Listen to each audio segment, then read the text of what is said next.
terjadi di sini di kawasan taman perumahan mewah ini satu ketika dahulu. Dan masa ini iaitu pada tahun 1999. Mungkin anda yang pernah mengikuti channel aku ini tahu kisah pada tahun yang sama juga ianya berlaku. Sebenarnya selepas episod cerita panggilan roh itu, lalu aku ditukar bertugas di sini dalam syarikat yang sama. Di sini kami bekerja secara berkumpulan dan terdapat 3 pos pengawal, iaitu 3 orang menjaga di bahagian pondok utama dan 1 orang berada di pos tengah, dan sementara 1 orang akan menjaga pos di belakang. Rondaan dan kunci jam akan berjalan 1 jam 1 kali menaiki sebuah basikal yang dihadiahkan oleh penduduk kawasan perumahan ini. Dan setelah sebulan selepas itu, shift kami pun bertukar pada malam hari. Berbeza bekerja pada waktu siang yang panas cuacanya, pada malam hari nampaknya masing-masing lebih riang serta penuh bersemangat bekerja. Dan selepas 1 minggu itu, namun tiba pada satu malam, aku amat keletihan kerana membuat overtime pada siang hari, dan malam itu pada lebih kurang jam 8 malam, aku pun melendangkan mata sambil berbaring di lantai pondok kecil jenis kontena. Pondok pengawal yang berada di tengah ini biasanya kami gunakan sebagai tempat istirahat bagi anggota yang mengalami kerja lebih masa. Pondok ini juga sememangnya tidak mempunyai lampu, dan seakan penduduk perumahan ini amat memahami situasi pengawal yang perlu berehat juga. Namun semasa aku terlena itu, seakan-akan ada satu makhluk berbulu lebat di belakangku, dan belum sempat aku menoleh, namun aku dihempap oleh makhluk tersebut. Aku cuba menjerit sekuat suara yang ada, dan jelas kedengaran seseorang mengayuh basikal berdekatan pos itu. Dan lantas aku menjerit sekuat-kuat hatiku, namun seakan-akan suaraku seperti tidak didengari olehnya. Merasakan diri aku terjerat oleh makhluk itu, aku terus melaungkan ayatul kursi yang aku hafal, dan selepas 3 kali berturutan aku membaca, aku merasakan pegangan makhluk itu telah mulai longgar. Lantas saja aku bergegas melarikan diri dan menuju ke arah pos pengawal di hadapan. Lalu aku menceritakan kesemua yang aku alami kepada semua rakan-rakanku, dan mereka pun membawa aku ke rumah contoh yang terletak di bahagian dalam, dan aku direhatkan di sana bersama seorang rakan lain yang menemaniku. Dan seminggu selepas kejadian ini, aku bersama seorang rakan lain ditugaskan menjaga pos di bahagian belakang yang merupakan sebuah banglo yang masih dalam proses pembinaan, dan kami dibekalkan masing-masing lampu sulur.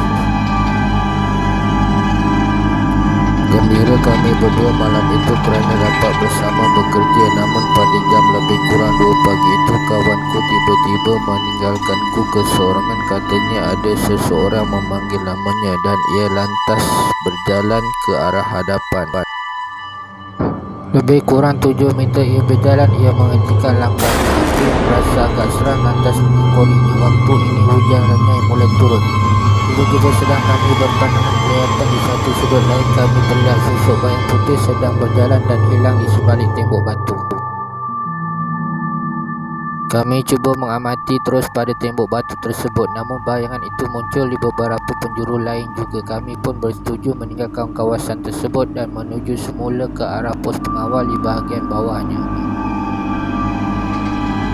Keadaan pos ini juga adalah sama seperti mana pos pengawal di bahagian tengah yang tidak mempunyai lampu. Menghilangkan rasa takut kami pun berbual-bual dan akhirnya terlena sehingga ke pagi.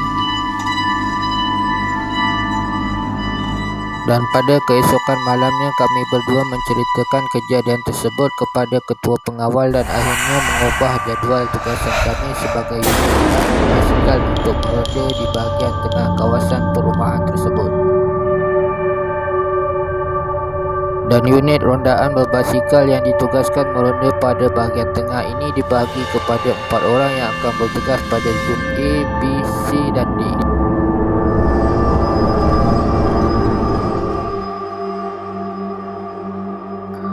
Malam pertama dan kedua itu tak menghadapi apa-apa masalah atau jua kesulitan. Namun pada malam ketiga itu berlaku sesuatu keanehan kerana basikal yang dinaiki salah seorang pengawal itu telah kehabisan angin pada kedua-dua belah tayarnya.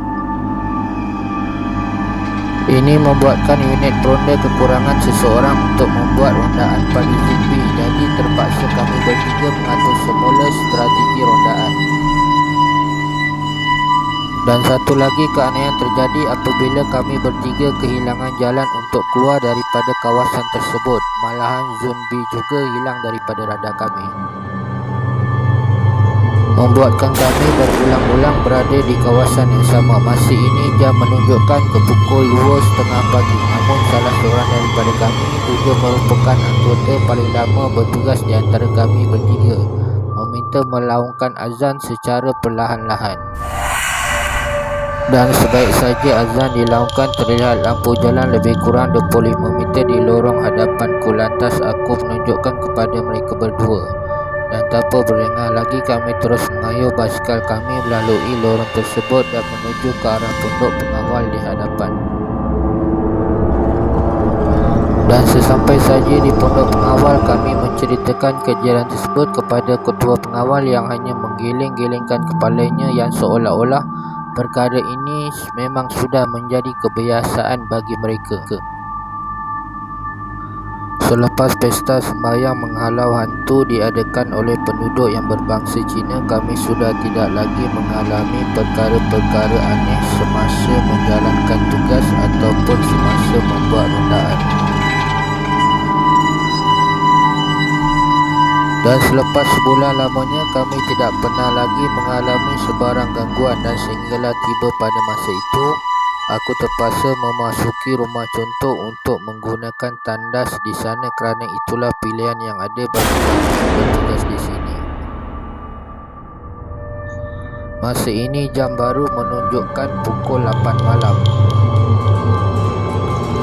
Namun anehnya semasa aku menggunakan tandas tersebut yang terletak pada bahagian paling belakang sekali itu, lampu elektrik di dalam tandas tersebut tiba-tiba memancarkan cahaya yang amat terang dan kuat.